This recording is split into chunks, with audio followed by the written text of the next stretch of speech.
అండి, welcome to నవలా హృదయం. ఈరోజు వీడియోలో వసంత శిశిరం నావెల్ నెక్స్ట్ పార్ట్ చూసేద్దాం. కథలోకి వెళ్ళిపోదాం రండి. కేఫ్ నుండి ఫామ్ హౌస్ కు వచ్చిన శిశిర ఉమలకు విలేకరి హత్య గురించి తెలుస్తోంది. తనకు తెలియకుండా ఈ కేసులో ఇరుక్కునేలా ఏదైనా జరిగిందేమో అని ఉమ చెప్పగా శిశిర ఆలోచనలు వేగంగా గత కొద్ది రోజుల్లో ఏం జరిగింది అన్న వాటిపైకి మరలాయి. తనకు తెలిసినంత వరకు సౌమ్యతో గొడవ తరువాత వసంత పుట్టినరోజు వేడుకలు జరగడం, ఆ రోజు రాత్రి వసంతతో గొడవ పడడం, తనపై సౌమ్య మనుషులు దాడి చేయబోతే అముద వచ్చి సాయం చేయడం, ఇలాంటివి తప్ప తాను వేరే ఏ పనులు అంటే బయటకు వెళ్లడం లాంటివి చేయలేదు. కాబట్టి ఇంకేం జరుగుంటుందో అర్థం కాలేదు. ఉమలో మాత్రం రకరకాల ప్రశ్నలు పుట్టుకొచ్చాయి. ఒకవేళ వసంత్ గారు నీ మీద ఉన్న కోపంలో ఆ వీడియోని పోలీసులకు ఇచ్చి ఇదంతా నువ్వే చేశావని చెప్పేస్తారా అని అడిగింది. శిశిర చిరాకుగా ముఖం పెట్టి, ఇచ్చుకొని కనీసం వాళ్లైనా సరిగ్గా ఇన్వెస్టిగేట్ చేసి నిజాలు బయటపెడతారు కదా అంది. అదేంటే అలా అని జైలుకు వెళతావా ఏంటి అని ఉమ అడగగా, నేను తప్పు చెయ్యనంత వరకు దేనికి భయపడను, నాకు అవసరం కూడా లేదు. అయినా ఇక ఆ మనిషి గురించి నా ముందు మాట్లాడకు, ఇలా ఇంకోసారి చేస్తే నేను ఇక్కడ కూడా ఉండను చిరాకుగా చెప్పేసి వెళ్లిపోయింది శిశిర. అసలు ఏం జరిగిందో తెలియకపోయినా చేసేది లేక మౌనంగా ఉండిపోయింది ఉమ. పచ్చటి ప్రకృతి మధ్య ఆకాశాన్ని తాకే కొండపై అక్కడక్కడ తెలుపు పసుపు రంగుల్లో టెంట్లు కనిపిస్తున్నాయి. కాస్త దగ్గరగా వెళ్లి చూస్తే కొంతమంది క్యాంపులు వేసుకుని సరదాగా సమయాన్ని గడుపుతున్నారు. సూర్యుడు వీడ్కోలు పలకడంతో చలి మొదలై వెచ్చదనం కోసం చలిమంటలు రాజుకున్నాయి. వాటి చుట్టూ చేరి చలి కాచుకుంటూ పాటలు పాడుతూ సరదాగా కబుర్లు చెప్పుకుంటున్నారు కొందరు యువత. బాగా చీకట్లు కమ్ముగుగా చిన్న పొయ్యి పెట్టి నూడిల్స్ వండడం మొదలుపెట్టారు. అక్కడ మొత్తంగా 4 అమ్మాయిలు 5 అబ్బాయిలు ఉన్నారు. వాళ్ళ గర్ల్ ఫ్రెండ్స్ కోసం అబ్బాయిలే స్వయంగా ఫుడ్ ప్లేట్లలో సర్వ్ చేసుకొని తీసుకువెళ్లి అందించారు. ఒక ఉష ముందు మాత్రమే 2 అబ్బాయిలు నిలబడ్డారు. అవునండి, అక్కడుంది ఉషనే. తన కజిన్స్ తో కలిసి ట్రిప్ లో ఉంది. ఉష ముందున్న ఇద్దరిలో ఒకరు హర్షద్ అయితే ఇంకొకరు హర్షద్ లానే ఉషకు బావ వరుస అయ్యే అబ్బాయి. ఎప్పటినుంచో ఉషను లైన్లో పెట్టాలని ప్రయత్నిస్తున్నాడు, కానీ పనవ్వడం లేదు. ఆ ఇద్దరి ముఖాలు చూసిన ఉష వారిని చూసి నవ్వగా హర్షద్ మౌనంగా చూస్తూ నిల్చుంటే రెండవ వ్యక్తి మాత్రం పళ్ళకిలించి నవ్వాడు. ప్లేటు కోసం చెయ్యి చాచిన ఉష అతని వంక కళ్లతోనే యాటిట్యూడ్ చూపిస్తూ హర్షద్ నుంచి ప్లేట్ తీసుకుంది. దాంతో అతడికి బాగా కాలింది. ఉష సంపన్న కుటుంబం నుంచి వచ్చిన తనను కాదని కుటుంబంలో ఎవరూ పట్టించుకోని హర్షద్ని పట్టించుకోవడం అతడికి అస్సలు నచ్చలేదు. హర్షద్ పట్ల జలస్గా ఉంది, కానీ పైకి చూపించలేక మౌనంగా వెళ్లి మిగతా అబ్బాయిలతో కలిసి కూర్చున్నాడు. అలా సరదా కబుర్లతో వారి డిన్నర్ ముగిసింది. మిగతా 3 అమ్మాయిలకు బాయ్ ఫ్రెండ్స్ ఉండటంతో వారు జంటలుగా టెంట్లలో సెటిల్ అయ్యారు. అక్కడ ఇంకా 2 టెంట్లు ఉన్నాయి. ఉష కోసం ఒక టెంట్లో ఏర్పాట్లు పూర్తి చేసి వచ్చిన హర్షద్, లోపలికి వెళ్ళు, బాగా లేట్ అయింది అని చెప్పగా, నేను ఒంటరిగా ఉండాలా ఇప్పుడు, నా వల్ల కాదు అంది ఉష. వెంటనే మరొక అబ్బాయి, అయితే నేను తోడుగా ఉంటాను, రమ్మంటావా కొంటెగా చూస్తూ అడిగాడు. అందుకు ఉష, అంత శ్రమ నీకెందుకు హర్షద్, నువ్వు నాతోనే ఉంటున్నావు, త్వరగా నీ పనులు ముగించుకొని రా అని చెప్పింది. ఆమె లోపలికి వెళుతున్న క్రమంలో, వాడి మీద ఉన్న నమ్మకం కూడా నా మీద లేదా నీకు, నువ్వు నన్ను అవమానిస్తున్నావు ఉక్రోషంగా అన్నాడు ఆ అబ్బాయి.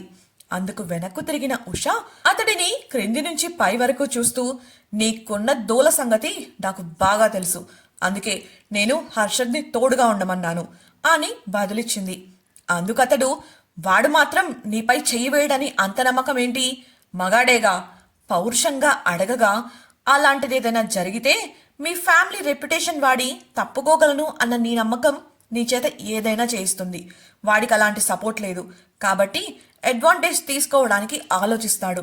కనీసం నాతో పెట్టుకుంటే ఏం జరుగుతుందో తెలుసు కాబట్టి ఆ భయమైనా ఉంటుంది. వెళ్ళి నీ పని చూసుకో అంది ఉష. అతడు పళ్ళు కొరుకుతూ వెళ్ళిపోగా, హర్షద్, నాకు పాలు తాగి పడుకోవడం అలవాటు, వేడి చేసి పట్టుకురా, కొత్త ప్రదేశం కదా, నాకు నిద్ర పట్టదు చెప్పి లోపలికి వెళ్ళిపోయింది ఉష. హర్షద్ కూడా ఆ పని చేయడం కోసం వెళ్ళాడు. భానుమతి ఇంట్లో ఆమెతో కబుర్లు చెబుతూ భోజనం చేస్తున్నారు వసంత్, అరవింద్ మరియు నందన్లు. చిన్నపిల్లాడిలా ప్రవర్తిస్తూ భానుమతికి అరవింద్పై బోలెడన్ని ఫిర్యాదులు చేశాడు నందన్. అంతా అయ్యాక, ఆరోగ్యం జాగ్రత్తమ్మా, బాగా విశ్రాంతి తీసుకోండి, మీకు ఏ చిన్న అవసరం వచ్చినా మాకు వెంటనే ఫోన్ చేయండి, వచ్చేస్తాం అని చెప్పాడు అరవింద్. అవునమ్మా, మీరు మాత్రం జాగ్రత్త అంటూ భానుమతిని హత్తుకొని వదిలాడు నందన్. భానుమతి ఆప్యాయంగా వారి తలను నిమిరి, సరేరా, మీరు కూడా జాగ్రత్త అని చెప్పింది. వసంత్ కల్పించుకొని, ఇక మీరు వెళ్ళి పడుకోండమ్మా, నేను వీళ్లను మేడ మీదకి తీసుకెళ్తాలే చెప్పి భానుమతిని ఆమె గదిలోకి తీసుకువెళ్లాడు. అతడు తిరిగి వచ్చేసరికి అప్పటికే మేడ మీదకు చేరుకొని అతని కోసం ఎదురు చూస్తూ కనిపించారు నందన్, అరవిందులు.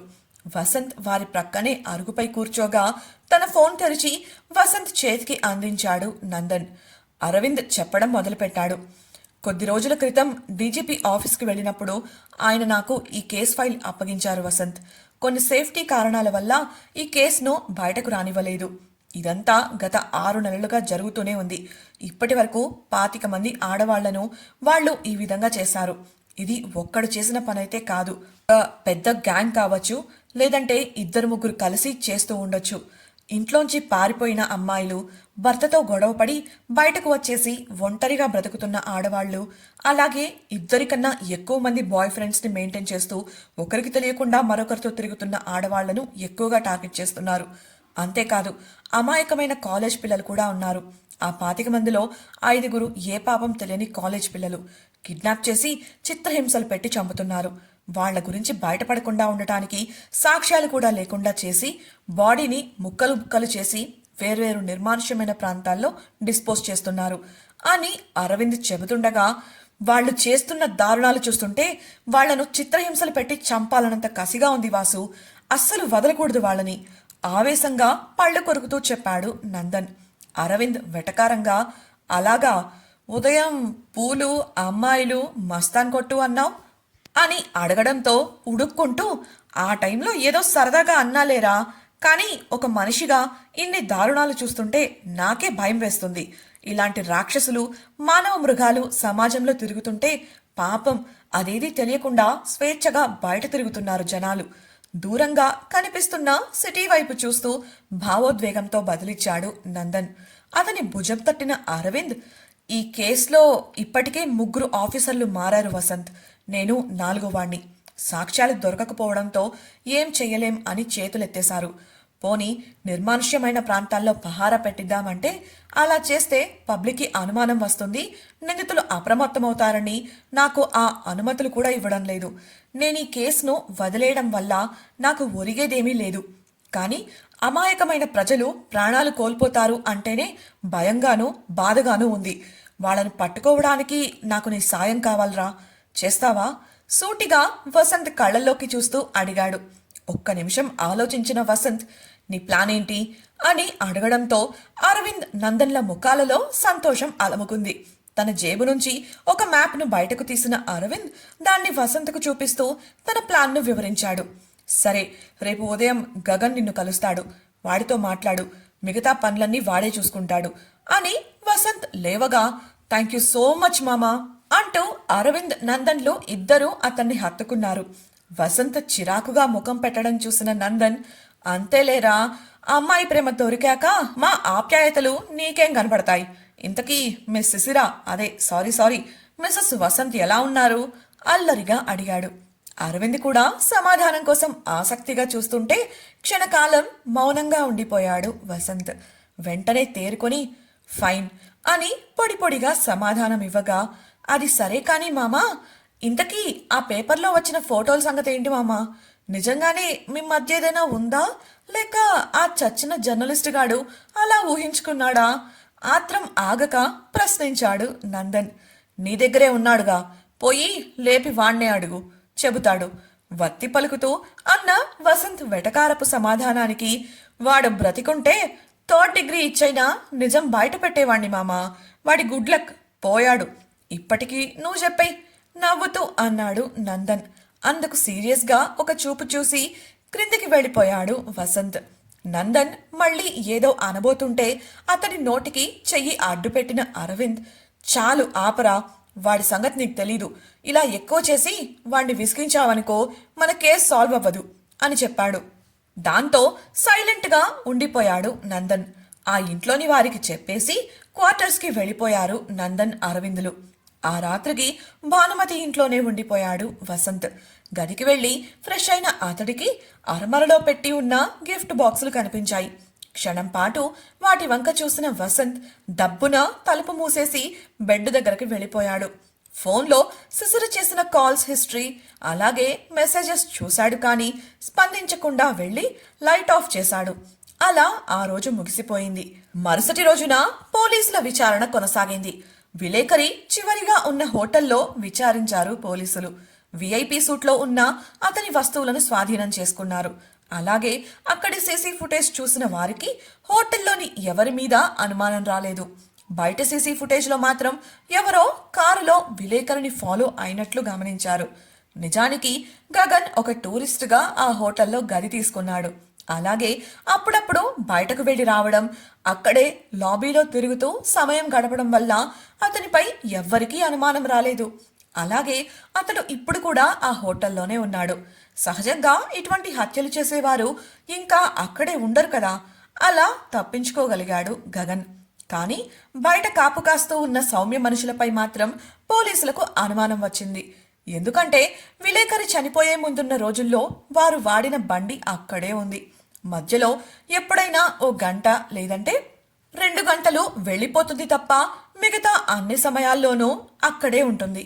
కారు నెంబర్ పట్టి పోలీసులు విచారించగా అది ఒక ఫేక్ నంబర్ ప్లేట్ అని తెలిసొచ్చింది.